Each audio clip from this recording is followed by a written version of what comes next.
All right, so welcome to the Pocketful Podcast, everyone.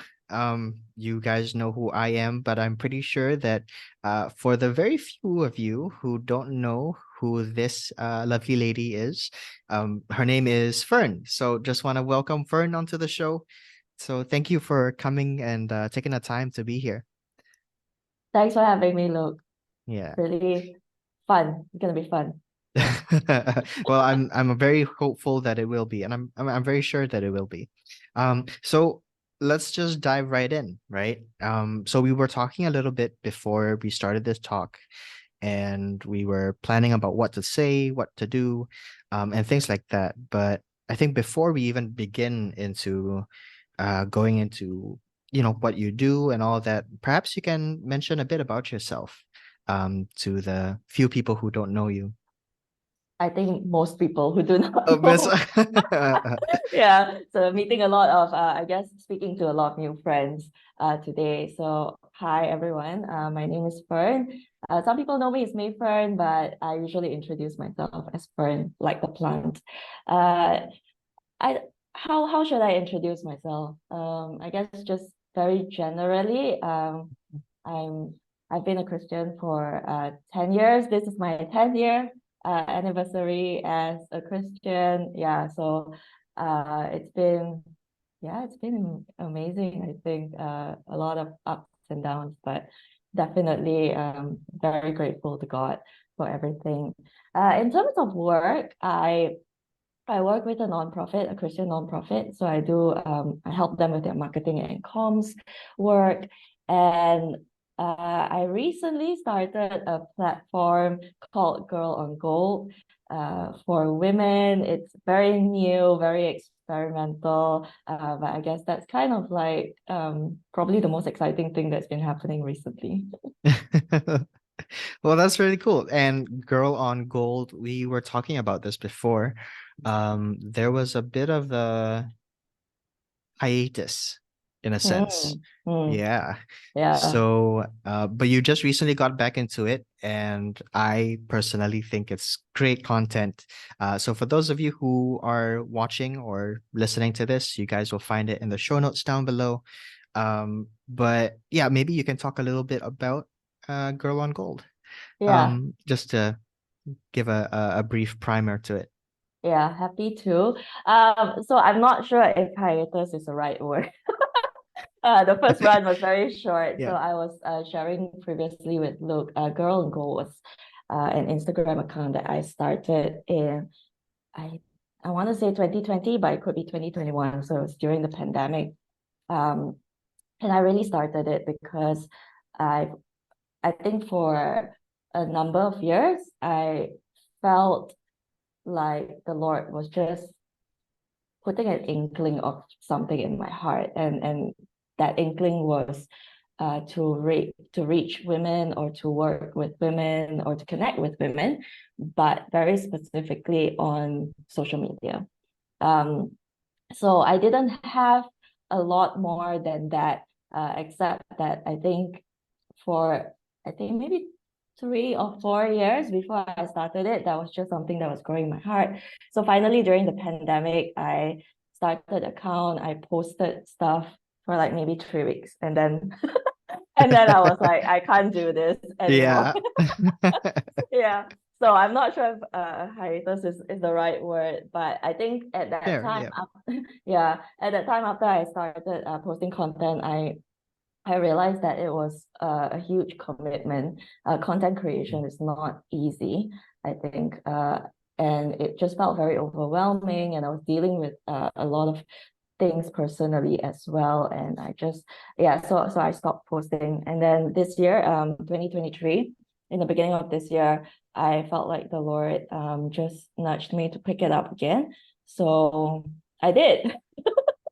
Yeah, and where we are right now, I think it all just still feels like a huge experiment. It's a lot of just Mm, one step at a time, one day at a time, one post at a time, even, I don't really mm. know where we're going with this, but it just feels like the right thing to do. So I am doing it. Very cool. Very cool. And so, well, you've been doing it for a while now. So I remember you mentioned oh, I may be wrong about this. Was it 3 months? Uh, 6 months? no, less than six. I think maybe three would be about right. Three? Sometime in Yeah. the middle of this year. Yeah. Okay. And perhaps we can just a little bit if you want to share. If you don't want to share, it's okay. But is there any significant memories that you've possibly had or any milestones or anything like that that you would be comfortable sharing? Yeah. I could share a little bit about some of the content maybe that I have posted. Yeah, so I think when I really started this, the one area that I knew I needed to write about was around the areas of singleness. And honestly, that was met with a lot of resistance from my own self. I was like, oh my God, like I don't want to. It's not yeah. Yeah, it's not like the most glamorous or the sexiest topic, Mm, if you know what I mean. yeah. But I felt like in my own life, it was an area that the Lord had, He's invested so much in my own life in the area of singleness, and I felt like He's taught me so much about it. And when I felt the nudge to start off the journey with Girl on Gold by writing about singleness, I just knew it was something that God wanted me to do, but I was like, I don't want to be that girl that writes Mm. about singleness. Yeah, but anyway, Yeah. I did that. I started with a series of articles. It was actually, I think it was like a 9-part series. Um, Wow. yeah, it was a 9-part series that I posted on the website. So I started a website as well for that. And then I shared the article series with a platform called YMI, the Singaporean-based Mm. platform. They're the youth arm of Our Daily Bread, I think. So Yeah. really amazing bunch of people. I'm just learning so much from them. They are just an amazing team. So they were very kind, and they reposted a shorter version of the series that I wrote. And Mm. I think it was in August, they told me it received the highest number of views on their website in that month. Wow. And I think it was really, really encouraging to hear that, because for me it felt really scary and very vulnerable, I think, sharing Mm. about that area of my life, as much as I knew like God had done so much for me already. Yeah, so I think when they told me that about the response that I received, I just affirmed to me that this is something that I think God wants to work in and speak to in a lot of His children who are maybe going through a season of singleness themselves. Yeah. Mm. Wow.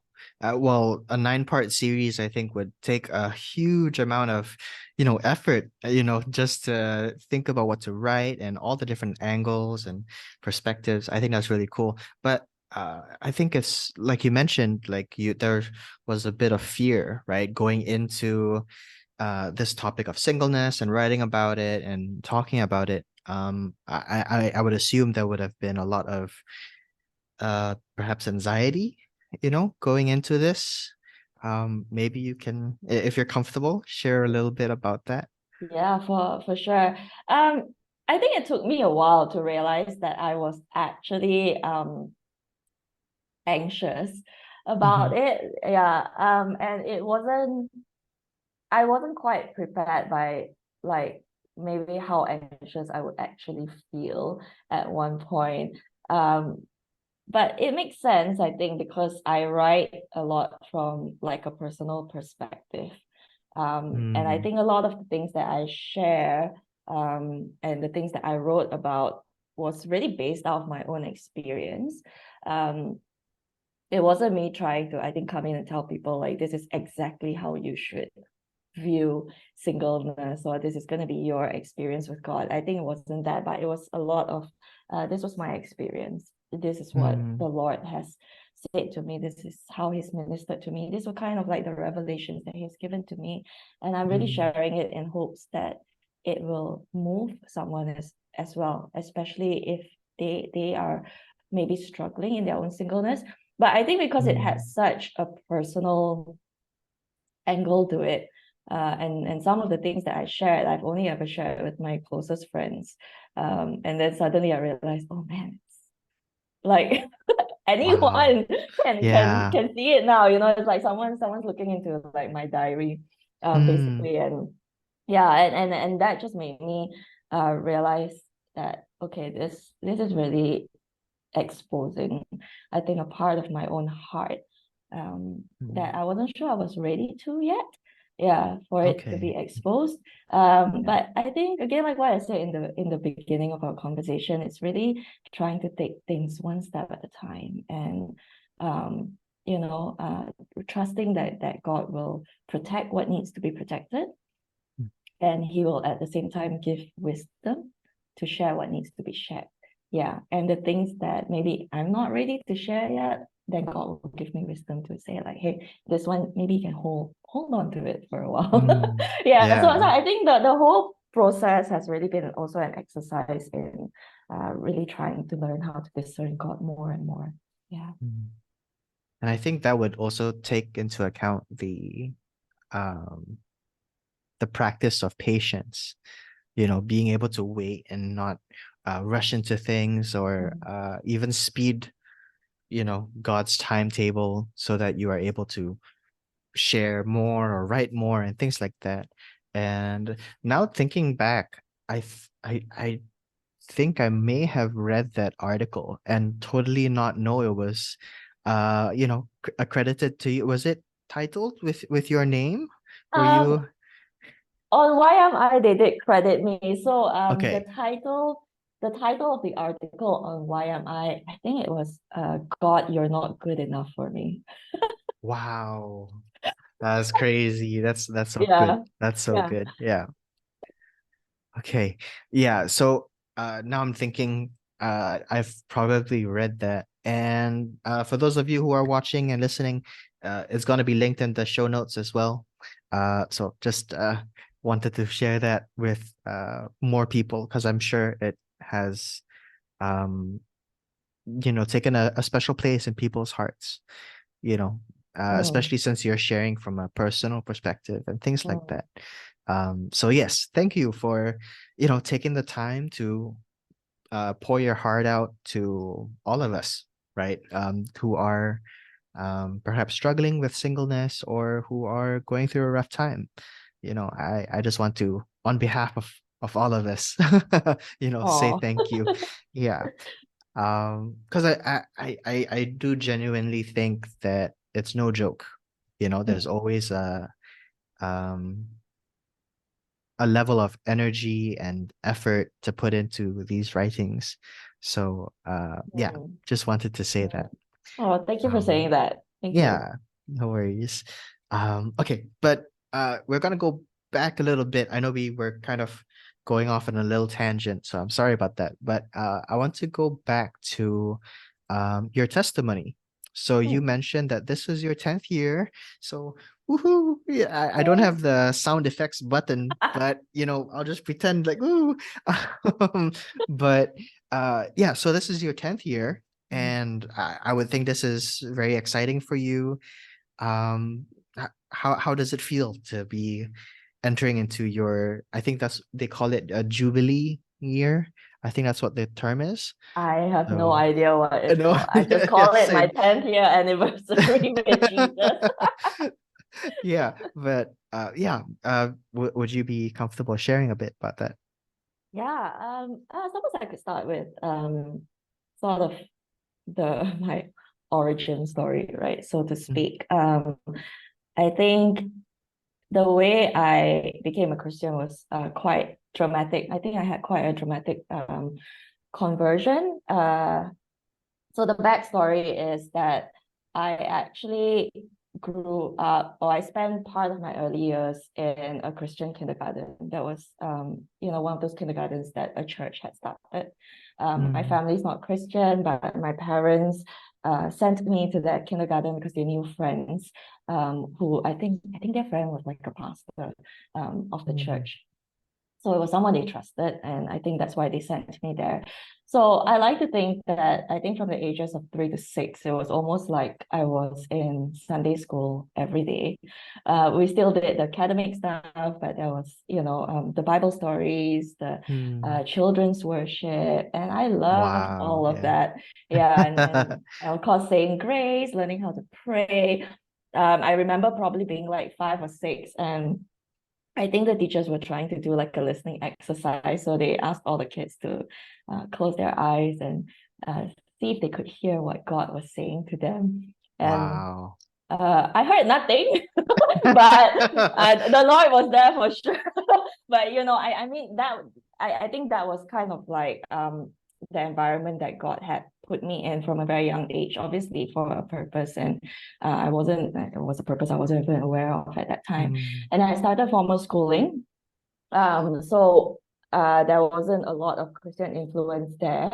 But for some reason, I always had Christian friends who were trying to bring me to CF, trying to give me Mm. Bibles, trying to give me Hillsong CDs at that time. Wow. That Yeah. revealing my age. Yeah. CDs. Don't worry. I still get CDs No, now as yeah, well. yeah. Yeah. It's fine. Like I think growing older is a blessing. So there's no shame Yes. in age. Yes.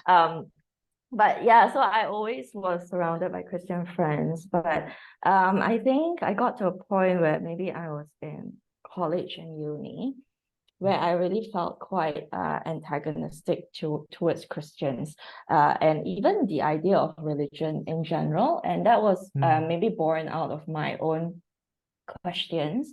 I was always someone I always wanted to know what was the meaning of life? What's my purpose here? That was always something that weighed quite heavily on me, even as a young child, which is quite strange because these are like some really heavy questions for a child to be thinking about. But Mm. in my own way, I tried to find answers. And for some reason, I just got to a point where I was like, okay, I think religion doesn't make sense. It doesn't make sense to me, at least. And I don't like how some Christians approach me. Mm. It just felt pushy. It just felt like, why is it that you are right and I am wrong? Like, what's wrong Mm. with what I believe in, right? And Yeah. I just didn't like being told that you're wrong. Yeah, so I think at one point I just became quite antagonistic towards the idea of Christianity and God, and just decided like God's not even real. So I was very determined to be an atheist, and I'm gonna be like the best atheist out there. And if you want to talk to me about God, sure, I'm happy to get into an argument with you. But A yeah, discussion. Yeah, a discussion. Yeah. yeah. So I mean I was quite, I think, feisty in the way Mm. I approach things. But the desire for something more never left me. And when I graduated from uni, and someone that I knew from uni, whom I didn't even know very well at that time, invited me to church. And the invitation Wow. came at a really significant point in my life. So I was having a bit of a crisis in terms of, like, again, my purpose in life. What am I doing? What do I really want to Mm. do? Um, and I had this really strange thing happen to me that year. It was somewhere I remember in the middle of the year, or maybe towards the end, like September of that year, where I began to feel like I needed to go to church. And I Wow. could not understand why. I was like, no, like, why would I want to go to church? Like, I'm so Right. sure that God is not real. I'm so sure he doesn't exist. What is this desire to go to church? And that desire felt so separate from my intellect, like the Mm. intellectual part of me. I couldn't make sense of it. And as the year kind of gradually shifted towards the end of that year, the desire just grew stronger and stronger. And one Wow. night, I remember I couldn't sleep because I felt like I just need to go to church. And I remember like thinking, but I don't want to. I didn't want to tell my friends who were Christians because I didn't want them to get like excited, like, oh Mm. yeah, she's Yeah, coming over to yeah. like our side or whatever. I'm like, no, I'm not giving them that satisfaction. You see, I was Yeah. so terrible, you know. Um, yeah, and then but at the same time, I didn't want to just walk into a church because I was like, what if this is Mm, not like a real church? What if they're, you know, I just want the truth. mm, That's what I wanted. I just wanted the truth. And I wanted mm. to be sure that if I walked into a church, it was a church that really taught the truth, that really knew the truth. Yeah, so I couldn't sleep that Mm. night. I just overwhelming desire that I had to go to Wow. church. And I remember I sat up in bed in the dark and I looked up at my ceiling and I said, God, if you're real, then you're going to choose the church for me. If you're real, you're going to do this for me. Like I'm not stepping into a church. Oh, wow. Yeah. And then a few days later, this person I barely knew Facebooked me and was like, hey, do you want to come to church for Christmas? Oh my goodness, And that's crazy. I remember receiving like I was working on my laptop and then that Facebook message popped up and my first thought was like, oh no, God is real.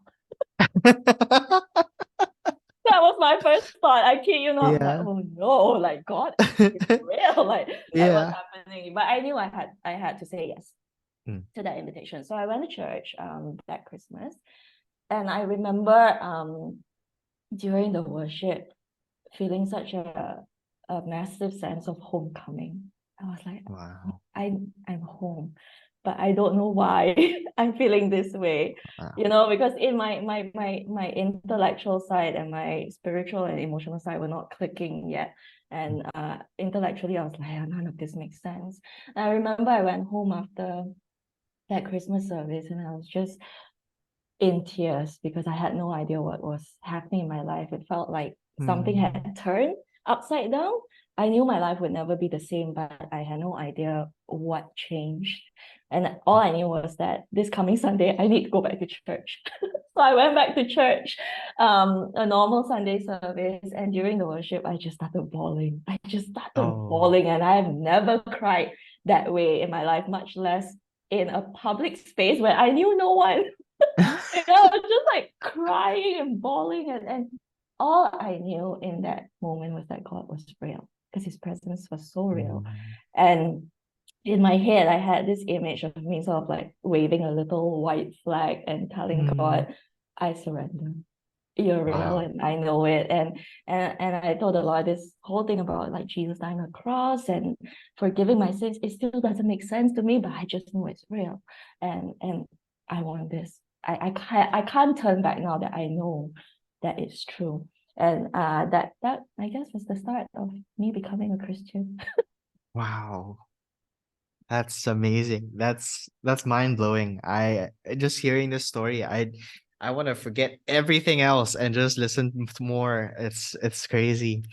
Oh, but thank you for sharing that story. I think it comes from a place of vulnerability and honesty. So, oh man, I think that um I'm not sure. Oh, well, we'll use the term origin story. I think that origin story is um really a testament to how God works in our lives. And Mm. sometimes he does, turn things upside down, right? But Yeah. um And thinking, oh, sorry, go ahead. I mean, the one thing I wanted to add was, I think in hindsight, when I look at it, I have come to realize that it was the Lord who was always pursuing me. Like it's true what the Bible Wow. says that He knows us from the very beginning, right? He's the one who knit us in our mother's womb, and He knows who we are. He Mm, knows what He's created us to be, and I think um part of the way he created me was that he weaved in me like this innate desire for truth. And I think it's in wow. everyone, but for me it Mm, was just always quite front and center in my life. Like seeking the truth. I just want to know what's real in life. I just want to know what's real in life. And I think for me, that that desire was what opened the door to God, but also recognizing that He was the one who had chosen me from the very beginning. You know, like wow. me being in a Christian kindergarten, and that was Mm. all preparation. That was already God sowing into me. That was the Lord already encountering me before I even knew Mm. Him for myself. Yeah, and I think really I think that's just our story. Everyone's story with God, that God is the one who pursues us first Mm. before we ever pursue him in return. Yeah. Yeah. Yeah. Oh, Mm. wow. I think it was there's a poem somewhere from the olden days where I think it was titled The Hound of Heaven. I'm not sure if you're aware of that No, no. poem.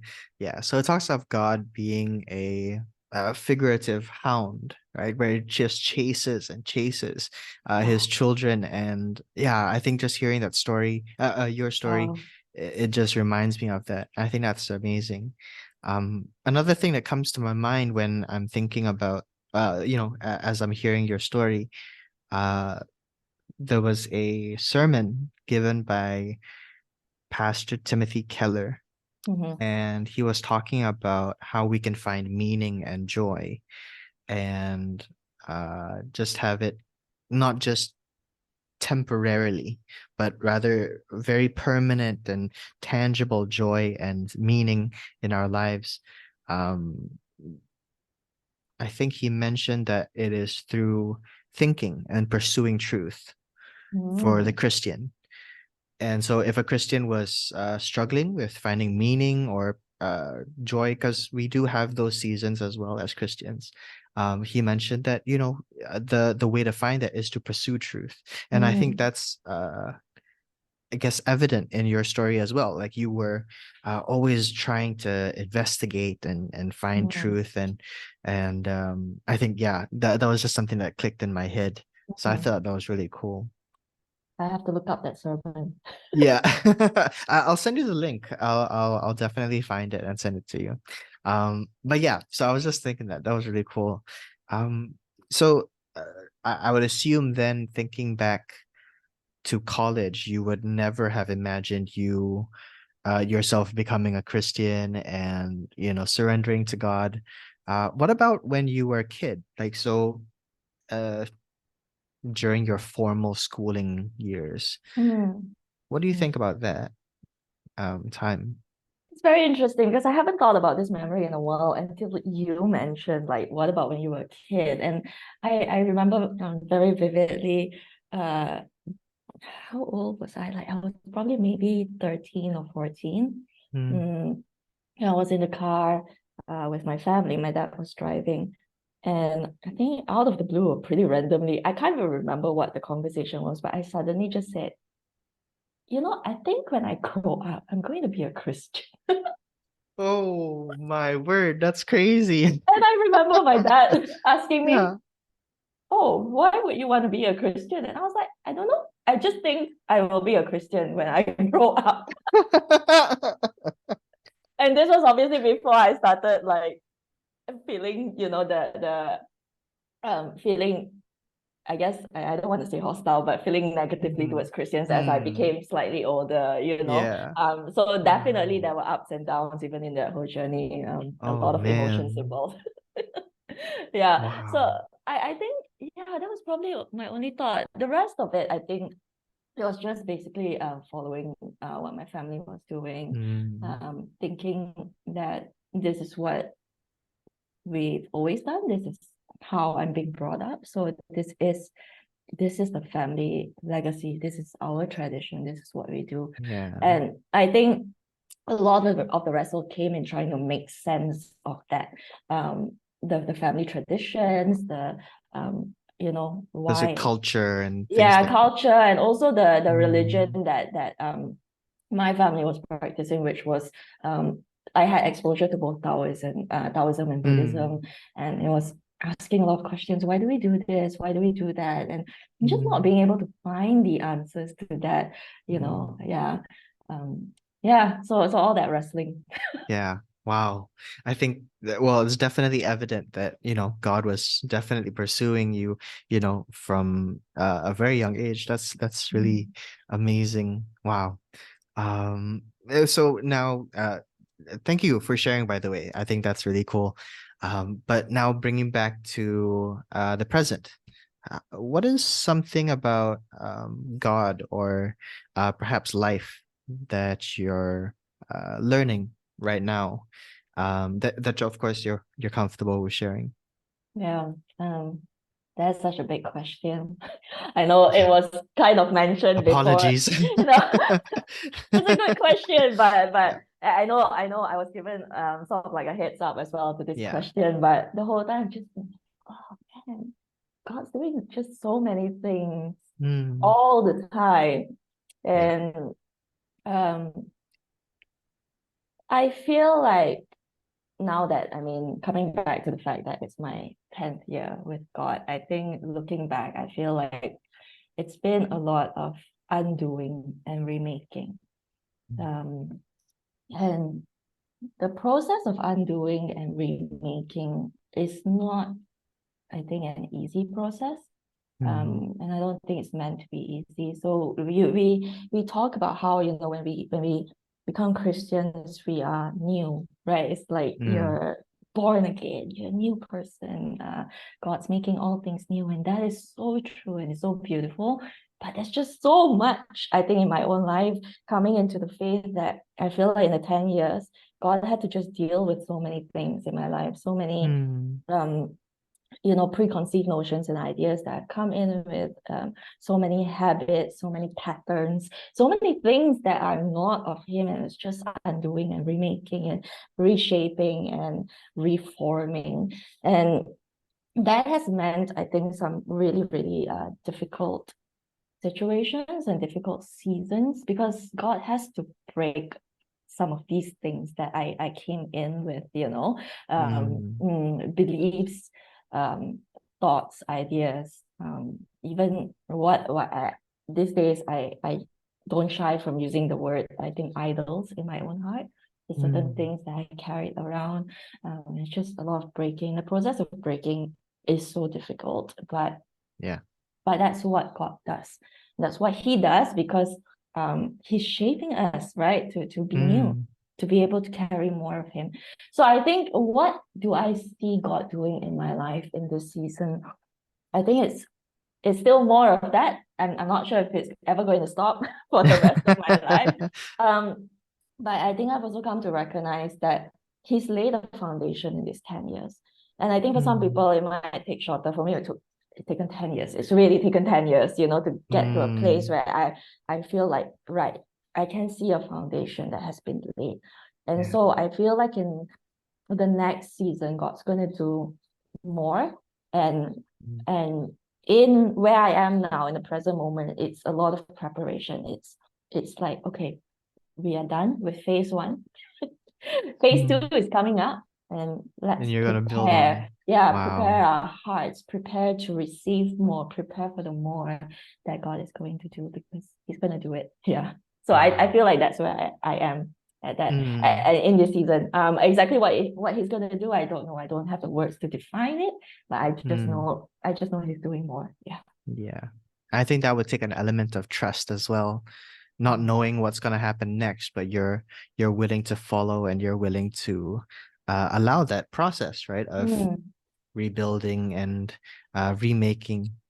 Yeah, Wow. yeah. And I mean, if I might add, I Hmm. think in this very specific season, what I see as the bridge between like the last season and the next season, one of Hmm. the things that I feel like God has really been doing is really this idea of, or this truth of, dying to myself, in the sense of Mm. like dying to my own expectations of what I want the Wow. future to look like, because Yeah. I want the future to look a certain way. I want certain things in place. I want my life to look a certain way. I feel like God's saying like, no, let it all go. Wow. Some things He will reveal, and if He reveals it, great. But if He doesn't, I'm not supposed to tell Him I want it to happen this way or that way. If I've Mm. especially if I've already said, God, you can have it all. My life is Wow. yours. So what does that Yeah. mean, right? Yeah. So Yeah. I think God has been really almost sort of like working that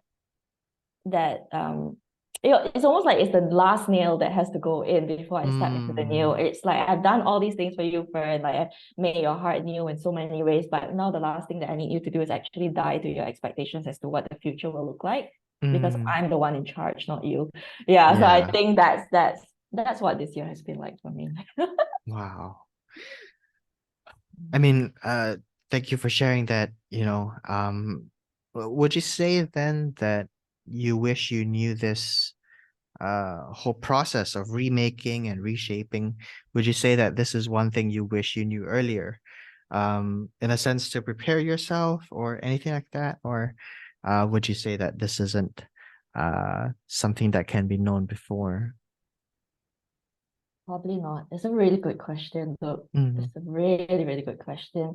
Um, but I think no. And I'm the kind of mm, person like I want to know 10 steps ahead of the mm, game. You know, I right. want to, I want to have the whole plan laid out for me. But now that you've asked me this question and I look back at some of the things that I've been through in the last 10 years, I think the answer is no. I might never have Mm. said yes to God if I or I Very might fair. have said yes, but I would have been so fearful, of Yeah. what is to come. And I think Mm. sometimes it's really in God's wisdom that we don't know everything. Yeah. Yeah. Wow. What is one encouraging thing perhaps that you would like to share with someone who is a bit fearful? Imagine a friend who's just come to you who's kind of going through something similar. What is one thing you would say to them? Hmm. Hmm. Well, this isn't my own advice. It's actually something my pastor just said to me last week. Mm-hmm. Because I was processing some things with him, sharing with him Mm-hmm. some things about my season, and he just reminded me that we have been crucified with Christ, right? So the way he said it was that when he came to faith, the day he became a Christian, he died to himself and he's alive instead in Jesus. And then he asked me if I'm dead and I'm only alive in Jesus, what have I got to lose if I'm already dead? And Mm-hmm. that has I guess it stuck with me since that Mm-hmm. conversation. And it's really made me think again about, like standing at the edge of what I feel is a new season, but not knowing what is ahead and feeling sometimes the anxiety that comes up with it. I think the question is, what do I have to fear when I have already surrendered everything to God? What have I to fear if I've already decided that all of me belongs to Him? Because He is not a God who will ever shortchange me. There is no Wow. way I will, come to the doors of heaven, to the gates of heaven, and be like, God, I'm so upset you did not do this. Right? Like, I'm so Yeah. upset that it Yeah. didn't go my way. By the time I see him face to face, I think all I could maybe say is, God, thank you for everything you've done. Thank you for the Wow. way you shaped my life. Thank you for the way it has happened, because this is where I am today, face to face with you. And Wow. I think just that idea of, God will never shortchange us and his ways are always good. And I know sometimes it sounds like such a cliche, but that's Mm. really who he is. The Mm. idea of I can leave myself in the hands of God and have him do whatever he wants to do with me and still arrive at the gates of heaven and know that God never once did me wrong. I think Mm. that's what I'm kind of holding on to in this season. And using that almost as like courage to say yes to the next season Wow. with him. Yeah. Yeah. I don't know if that makes sense. No, it makes sense. I think that would be very inspiring, I think, for those of us who are struggling and who are feeling a bit fearful. So yeah, I just want to say that that's very inspiring and very encouraging. Um, yeah, I think throughout this, oh, so sorry. I think throughout this entire conversation, it's just been very inspiring to hear that and all the different words of encouragement that you've given. Who would you say is perhaps that inspiration for you besides Jesus?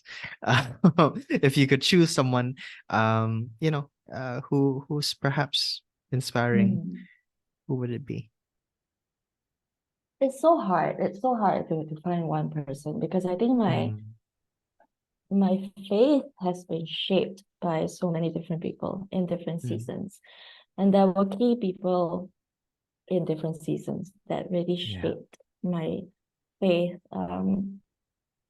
But I think recently I've been going back to I think I want to say the House of Prayer, the KL House of Prayer. I don't know if you know if you've heard of them, if you know them, but Mm, I've been thinking a lot about some of my years that I've spent with them as a really young Christian, mm, and how I think being in that sort of space where they were so invested in prayer and worship and viewing things from an eternal perspective, mm, it really shaped my life as a Christian. It really shaped mm, my faith, I think.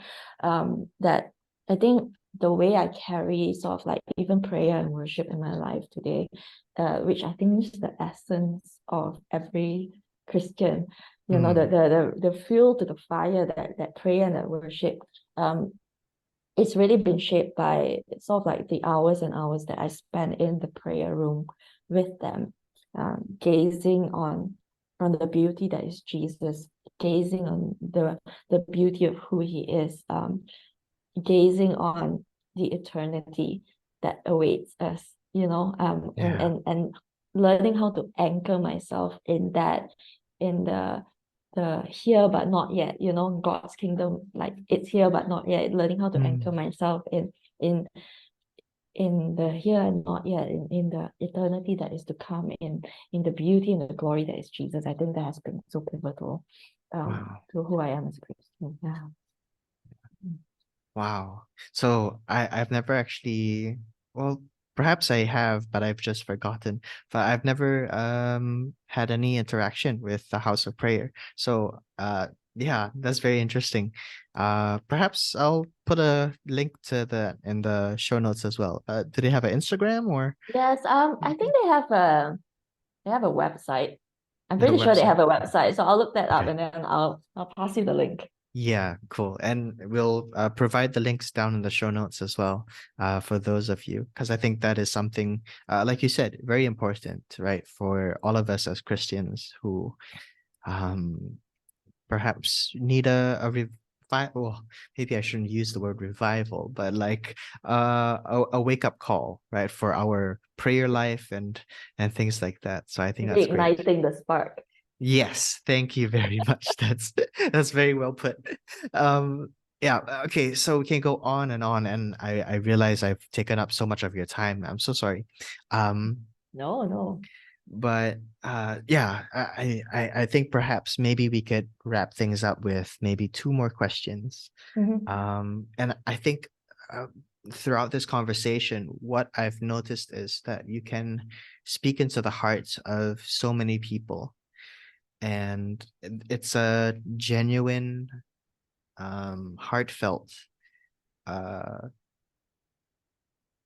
sort of, I'm not sure what the word is, but I think people would listen, right, and they want to listen to what you have to say, Mm. in a good way.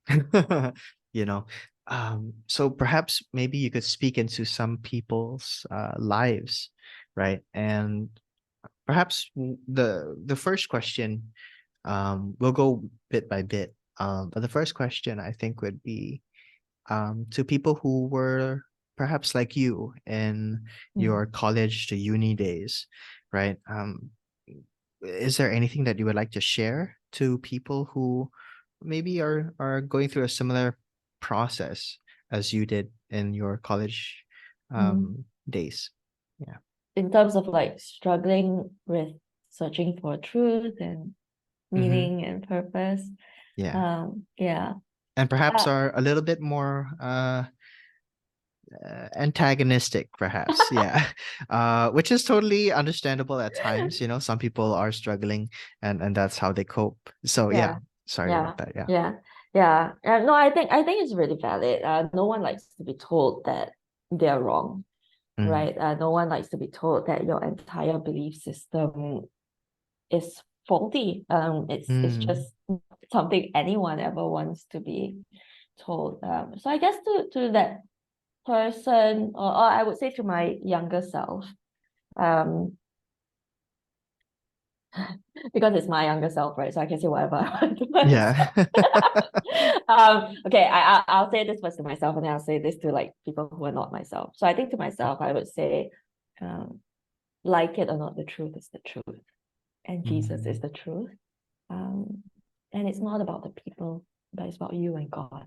And I think at the end of the day, that's where it starts. And I think for the people who are not myself, I would say give it a try. If you feel like you've tried before and it didn't go well, give it another try. And don't maybe blame the people who have not approached you in a nice way. They're still humans. Yeah. They're still people. Yeah. But this is about God, and it's about your own discovery of truth.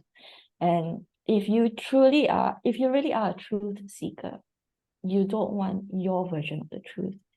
You want the version of the truth that is true. And I think these days, sometimes it feels like we say truth can be relative, but the truth is not relative. Gravity is gravity. It exists whether we like it or not. Yeah. God is God. He exists whether we like it or not. And if you truly want to know what is true, then there is a truth out there that is waiting for you to come back home. So my encouragement would be give it another try. Give God another try. Not the person next to you who's trying to get you to become a Christian or to come to To go church. to their church, yeah. Yeah. It's not about that person, but it's about you and the God who wants you to know Him and who Wow. already knows you. Yeah. Wow. Oh, that's amazing. Okay. Thank you for that. That's truly yeah, it just lights a spark in my heart as well. It's amazing. Um okay, so yeah, like I mentioned before, we're running out of time. So I want to also respect your schedule. So perhaps you can end it by just answering the same question that I always ask everyone that gives me the privilege of coming on the show. What are some comforting words that you would like to share to those who are going through a rough time, perhaps? Mm. I think I will just repeat what I said just now, and that is, God is not a God who shortchanges us. Um, and he is not manipulative. He's not uh he's not tricky as a person, if that makes sense. He's not someone that you kind of have to always kind of figure out like what his intentions towards us are. His intentions towards us are always good. And some days, in the really difficult times, it's hard to see that.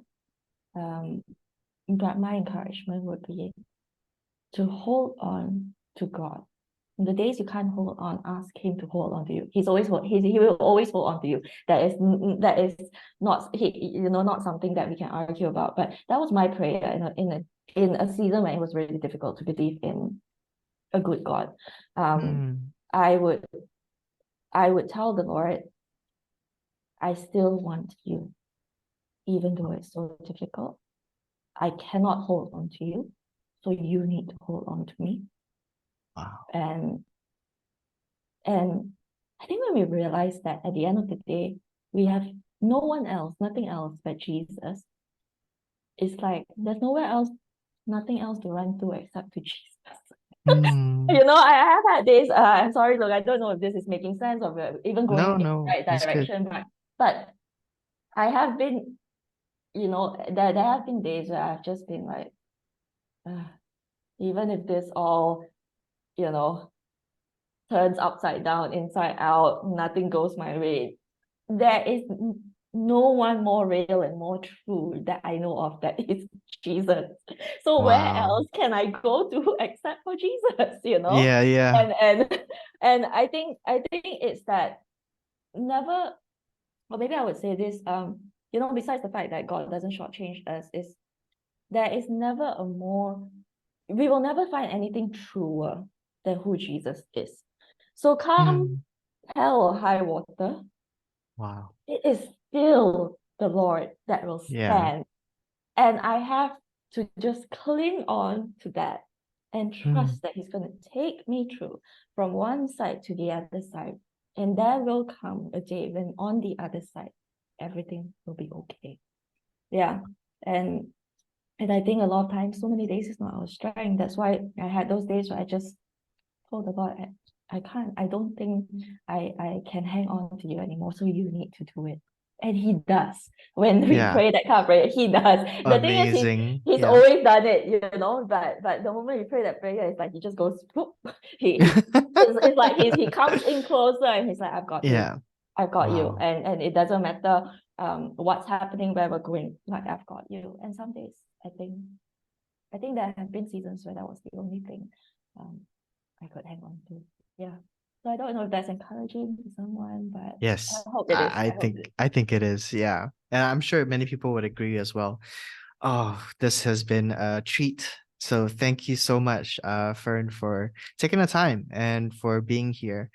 And I think this is the perfect place to end our conversation by just making a short prayer, right? For anyone who's listening in, you have been given this very succinct, I don't know if that's the right word, but this prayer, right, that Mei-Fern has used, and I think everyone here, including myself, right, can use in moments of trials and struggles, right? That Lord, I can't hold on to you, right? There's too much going on. There's too much pain or anxiety or anything like that, and I can't do it. But I need you to hold on to me instead. And like Fern has said, right? Just like you said, he does. You Mm. know, he does, and I think that's amazing comfort for all of us. And yeah, like I mentioned, I can just sit here and listen to more stories, but unfortunately we can't do that. Perhaps maybe next time, you never know, Yeah. maybe. But yeah, just want to say thank you once again, Fern, for coming on the show and just gracing us with this privilege. Thank you for having me. And I just want to maybe say one thing Mhm. before we end. And I just really want to thank you, Luke, for just giving us the opportunity to come on your show, your podcast, inviting us into this space, even creating this space. And initially, when you first invited me on, I was like, oh, who who am I? Like, it's that question, like I'm nobody. But then I think Oh, as I was thinking about it, I just felt like it's everyone has a story, yeah. and everyone has something to say. Everyone has something uh to say that can impact someone else. And it doesn't mean that we need to be, I don't know, hold certain qualifications or titles, but Mm, it's like your next door neighbor, right? The everyday person that you kind of see on the street. Everyone has a story. And I yeah. just want to say thank you for creating that space, for inviting people like myself on here to share our stories. And also, I think for not capping where the conversation goes, or not trying Mm, to sort of put boundaries around it. And I think I think that's been really admirable to me, because I think it just leaves a lot of space for God to work in it. So yeah. thank you for creating this and Praise for God. inviting us. Praise Yeah. God. Thank you. Thank you. Yeah, praise God. I think, yeah, this has definitely been a treat. Yeah. Okay, so we'll do the outro. Um, so that's all we have for you today. If you guys have enjoyed this, and you guys perhaps want more, maybe you never know, right? We could get on a call again, and we'll have another chat. But for those of you who are listening and all of that, we hope that this has been a blessing to you in your time of season, right? Whatever that may be. But until next time, take care, God bless, and don't forget to have a pocket full of grace wherever you are. Bye Bye. bye.